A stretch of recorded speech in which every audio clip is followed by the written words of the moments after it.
Hello, this is Julian Morgan, and I'm here to talk to you about my book Sonnets for Classical Stars. The 14-line sonnet has been widely used in the English language as a poetic form to express love or admiration, and this is certainly the purpose of the ones I've written here. In this case, however, perhaps that admiration is aimed as much at the cultures and civilizations involved as at the individuals who are the subjects of the poems. After all, one can't really admire Zeus, can one? Choosing 100 classical stars to feature in the book was a very enjoyable challenge. The first premise was to have roughly the same number of Greeks as Romans, but then, without any great system or purpose, to indicate characters from myths and legends alongside literary and historical figures. There are 4 sections of the book to provide a structure of sorts, though I do hope its random element will continue to maintain some authenticity. The Sagas and Stories section includes figures from mythology and literature, such as this one. Hector. The bravest of the 50 Trojan sons, he struggled hard to save his native soil. His father Priam knew he wouldn't run. Away from Greek attacks, he'd not recoil. Achilles was the only one he'd meet in battle's chaos, more than him serene.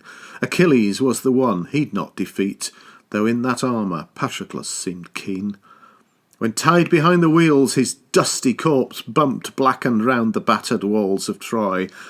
When farther to his foe's tent took recourse, Achilles was the one who'd give back boy. Astyanax, his son, feared nodding plume. Andromache, his wife, smiled on, though doomed. Once we get onto sanctuaries and shrines, the focus is on the gods of the ancient world, such as this one. Hermes. Day 1. Arcadian baby nicked some cows.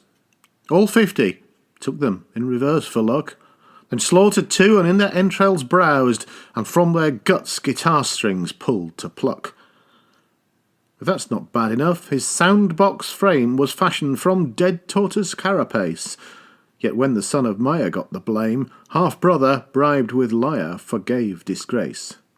A clever villain this, and loved by thieves, commended, sought by merchants, tricksters too, escorted souls when time it was to leave, the underworld the place he'd pull them through. He wore a cap and special winged shoes, held staff aloft where magic could perfuse. Part 3, called Stars of Skill and Style, includes writers, artists and inventors, like this one.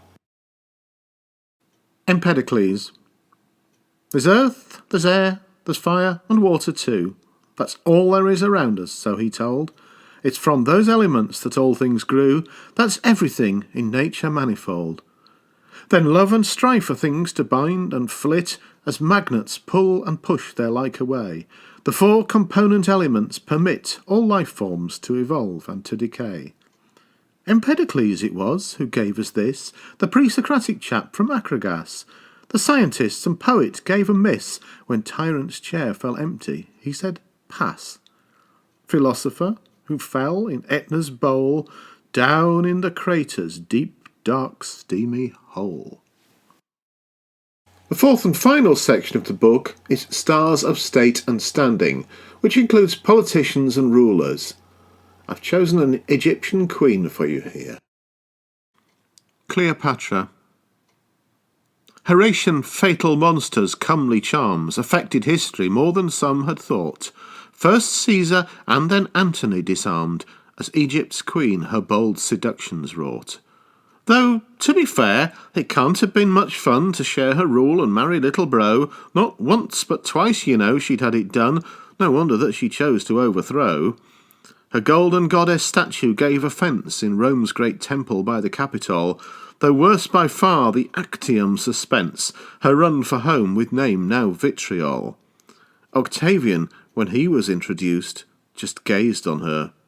Well, he'd not be seduced.